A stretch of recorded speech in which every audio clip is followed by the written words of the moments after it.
जय हिंद दोस्तों। इस वीडियो में आपका स्वागत है। दोस्तों आज के इस वीडियो में हम प्रश्नावली 3.4 के प्रश्न संख्या 2 के 5वें सवाल को बहुत ही आसानी से हल करके सीखने वाले हैं। इसके पहले वाले वीडियो में हम लोगों ने चौथे सवाल को, तीसरे सवाल को, दूसरे सवाल को और पहले सवाल को बहुत ही आसानी से हल करके सीख लिया है। अगर आप लोगों ने वह सब वीडियो नहीं देखा है तो उस सब वीडियो को आप प्लेलिस्ट में जाकर बहुत ही आसानी से देख सकते हैं और सीख सकते हैं। तो आइए देखते हैं पांचवा सवाल। पांचवा सवाल आपका क्या कहता है? किराए पर पुस्तक देने वाले किसी पुस्तकालय का प्रथम 3 दिनों का नियत किराया है तथा उसके बाद प्रत्येक अतिरिक्त दिन का अलग किराया है। सरिता ने 7 दिनों तक एक पुस्तक रखने के लिए 27 रुपये अदा किए, जबकि सुशी ने एक पुस्तक 5 दिनों तक रखने के लिए 21 रुपये अदा किए। नियत किराया तथा प्रत्येक अतिरिक्त दिन का किराया ज्ञात कीजिए। ठीक है, तो सबसे पहले अगर बात करेंगे तो इतना बड़ा सवाल है, यह अगर आप सोच रहे हैं तो ये आप गलत सोच रहे हैं, क्योंकि सवाल जो है बहुत ही छोटा है। आपको 1-2 लाइन में भी लग सकता है, लेकिन ट्रिक से आपको पढ़ना नहीं है। आपको क्या करना है, बेस लाइन से पढ़ना है। तो सवाल को देखकर आपको घबराना नहीं है। तो प्रश्न संख्या 2 की अगर हम बात करें तो प्रश्न संख्या 2 यही कहता है कि निम्न समस्याओं को रैखिक समीकरण युग्म बनाकर विलोपन विधि द्वारा हल कीजिए। तो इसमें समस्या है, इसी समस्याओं को आपको क्या करना है, एक समीकरण बनाना है। कौन सा समीकरण? रैखिक समीकरण। रैखिक समीकरण बनाने के बाद उसको आपको विलोपन विधि द्वारा हल करना है, यदि संभव हो तो। ठीक है, तो इससे भी बड़ा अगर मान लीजिए पूरा बोर्ड का सवाल आ जाए तब भी आपको घबराना नहीं है, क्योंकि आपको क्या करना है, समीकरण बनाना है। समीकरण बनाना अगर आप सीख गए तो 2 चर वाले रैखिक समीकरण के कोई भी सवाल हो, ऐसा कोई सवाल नहीं होगा जो आप ना लगा पाओ।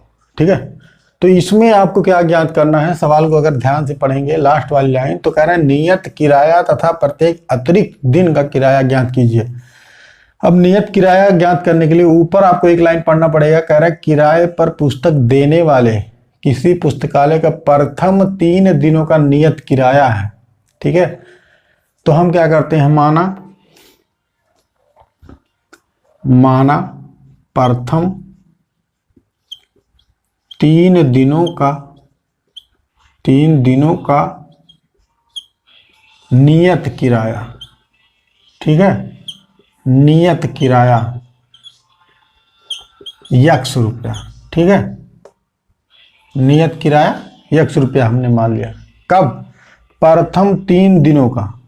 3 दिनों का मतलब 3 दिन का नियत किराया फिक्स है, कितना रुपया? X रुपया हमने मान लिया। उसके बाद कह रहा है अतिरिक्त दिन का किराया ज्ञात कीजिए। प्रत्येक अतिरिक्त दिन का किराया हम मान लेते हैं, प्रत्येक अतिरिक्त दिन का किराया या फिर दिनों का किराया। दिन का किराया, एक दिन की बात हो रही है, Y रुपया हमने मान लिया। ठीक है, प्रथम 3 दिनों का नियत किराया X रुपया मान लिया, प्रत्येक अतिरिक्त दिन यानी कि एक दिन का किराया हमने Y रुपया मान लिया। ठीक है, इसके अतिरिक्त जो लग रहा है प्रथम शर्तानुसार।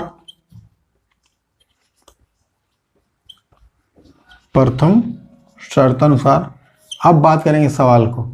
ठीक है, सवाल को अगर ध्यान से पढ़ेंगे तो कह रहा है किराए पर पुस्तक देने वाले किसी पुस्तकालय का प्रथम 3 दिनों का नियत किराया है तथा उसके अतिरिक्त प्रत्येक अतिरिक्त दिन का अलग किराया है।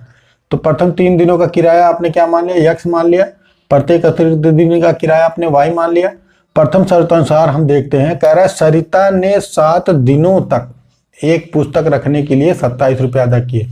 अब एक बात बताइए, 7 दिनों तक की बात हो रही है तो 7 दिन है, तो 3 दिन का किराया तो आपका फिक्स है, यानी कि नियत किराया, या लिख लो 3 दिन की नियत किराया। 3 दिन का नियत किराया प्लस 3 दिन का नियत किराया प्लस क्या कह रहा है, 7 दिनों तक एक पुस्तक रखने के लिए 27 रुपया किया। अब 3 दिन घटा देंगे 7 में से तो कितना बचा, 4 दिन अतिरिक्त बचा। 4 दिन अतिरिक्त किराया एक जुड़ जाएगा। ठीक है, 4 दिनों का अतिरिक्त किराया बराबर कितना 27 रुपया। ठीक है, अब यहाँ पर 3 दिन का नियत किराया आपने यक्स माना है, तो यक्स प्लस 4 दिन का अतिरिक्त किराया।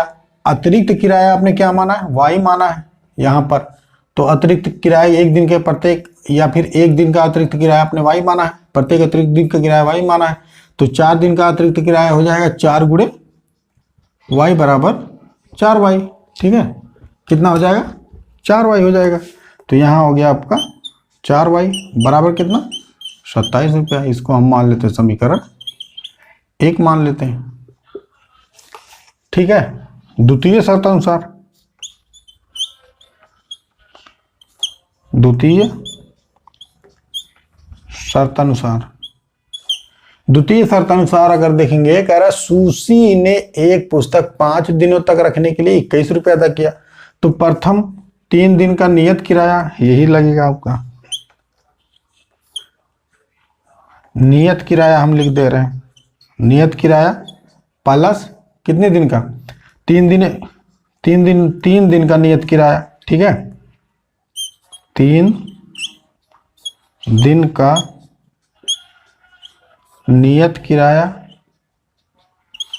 प्लस 3 दिन घटा देंगे कितने में से, 5 दिन में से, तो कह रहा 2 दिन अतिरिक्त किराया।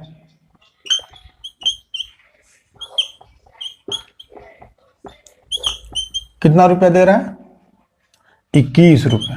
ठीक है, अब 3 दिन का नियत किराया आपने यक्स माना है, तो हो जाएगा यक्स प्लस 2 दिन का अतिरिक्त किराया, 1 दिन का वाई है तो 2 दिन का 2 गुणे वाई, यानी कि 2 वाई बराबर 21 रुपया। यह हो गया आपका समीकरण 2 हो गया। ठीक है, बस अब आपको क्या करना है, विलोपन विधि द्वारा हल करना है। विलोपन विधि द्वारा हल करने के लिए आपको पता होना चाहिए कि विलोपन विधि क्या कहता है। विलोपन विधि कहता है कि किसी चर के मान को हम क्या करते हैं, विलुप्त कर देते हैं, दूसरे चर के मान को ज्ञात कर लेते हैं। तो यहां पर अगर समीकरण 1 को देखेंगे तो समीकरण 1 में यक्स का गुणांक 1 है और वाई का गुणांक 4 है, और समीकरण 2 में अगर देखेंगे ध्यान से तो यक्स का गुणांक 1 है और वाई का गुणांक 2 है। ठीक है, यानी कि समीकरण 1 में यक्स का गुणांक 1 है और वाई में भी समीकरण 2 में यक्स का गुणांक 1 है। ठीक है, या हम कह सकते हैं समीकरण 1 में यक्स का गुणांक 1 है और समीकरण 2 में भी यक्स का गुणांक कितना है, 1 है। तो हम क्या करते हैं, समीकरण 2 में से या फिर समीकरण 1 को घटाएंगे या फिर समीकरण 1 में से समीकरण 2 को घटाएंगे। क्यों, क्योंकि वियोजक का जो चिन्ह होता है वह बदल जाता है। ठीक है, कभी कभी आपको कंफ्यूजन होगा कि समीकरण 1 में से घटाएंगे 2 को तो आंसर आ जाएगा, लेकिन अगर समीकरण 2 में से 1 को घटाएंगे तो आंसर नहीं आएगा। तो ऐसा कंफ्यूजन नहीं होना चाहिए। समीकरण 1 में से जब समीकरण 2 को घटाएंगे तब भी आपका आंसर आएगा, उत्तर आएगा। समीकरण 2 में से समीकरण 1 को घटाएंगे तब भी आपका आंसर आएगा, उत्तर आएगा। ठीक है, तो हम क्या करते हैं, समीकरण 1 में से समीकरण 2 को घटाते हैं। लिख लो विलोपन विधि से, विलोपन विधि समीकरण 1 में से समीकरण 2 को घटाने पर, ठीक है, घटाएंगे तो यक्स प्लस 4y बराबर 27 समीकरण 1 है। यक्स प्लस 4y बराबर 27। क्या घटाना है, समीकरण 2 को, यक्स प्लस 2y बराबर 21, यक्स प्लस 2y बराबर 21 घटा लेंगे। जो ये ऊपर वाला क्या होता है, जो समीकरण होता है इसको हम क्या कहते हैं, वियोज्य कहते हैं, और यह समीकरण जो होता है इसको वियोजक कहते हैं। ठीक है, तो चिन्ह क्या हो जाएगा, बदल जाएगा। किसका, वियोजक का। तो आपका हो जाएगा यक्स का धनात्मक चिन्ह है तो ऋणात्मक, वाई का धनात्मक है तो ऋणात्मक, 21 का धनात्मक है तो ऋणात्मक, यक्स धनात्मक है और वाई यक्स ऋणात्मक है तो कैंसिल।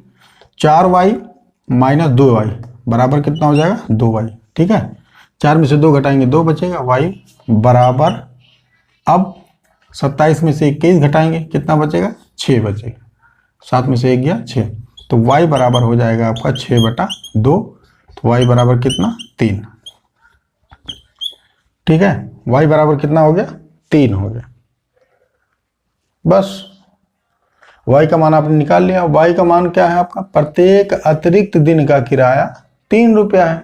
ठीक है, तो y का मान समीकरण 1 में रखने पर लिख लो एक लाइन, y का मान समीकरण 1 में रखने पर, समीकरण 1 आपका है x प्लस 4y बराबर 27, तो हो जाएगा x प्लस 4y बराबर 27, और वो x प्लस 4 गुणे कितना, y का मान आपने 3 निकाला है, 3 बराबर 27। ठीक है, तो x प्लस 4 तिहाई 12 बराबर 27। अब पक्षांतर कर देंगे तो x बराबर कितना होगा, 27 माइनस 12। ठीक है, 27 माइनस 12, तो x बराबर कितना हो जाएगा, घटा लेंगे, 5 हो गया, 1 हो गया, x बराबर कितना 15। यही क्या हो गया आपका उत्तर हो गया, x बराबर 15 और y बराबर 3। ठीक है, यानी कि हम कह सकते हैं प्रथम 3 दिनों का जो नियत किराया था वह कितना था, 15 रुपया था, और प्रत्येक अतिरिक्त दिन का किराया कितना है, 3 रुपया है। यानी कि x का मान 15 रुपया और y का मान 3। अगर उत्तर की जांच करनी है तो इसमें x y का मान रख दीजिए। ठीक है, क्योंकि समीकरण 1 है। और उत्तर की जांच करने के लिए सरिता ने 7 दिनों तक एक पुस्तक रखने के लिए 27 रुपया अदा किया, तो 15 x बराबर 15 प्लस 4 गुणे 12। ठीक है, एक दिन का 3 रुपया एक्स्ट्रा लग रहा है, तो 4 दिन का कितना होगा, 12 रुपया, 12 में 15 जोड़ेंगे 27 हो जाएगा। ठीक है, यानी कि हम कह सकते हैं आपका आंसर क्या है, बिल्कुल सही है। तो उम्मीद करते हैं यह सवाल लगाना बहुत ही आसानी से आप सीख गए होंगे और आपको वीडियो भी काफ़ी ज़्यादा पसंद आई होगी। अगर आपने वीडियो को शुरू से अंत तक देखा होगा तो यह सवाल लगाना बहुत ही आसानी से सीख भी गए होंगे।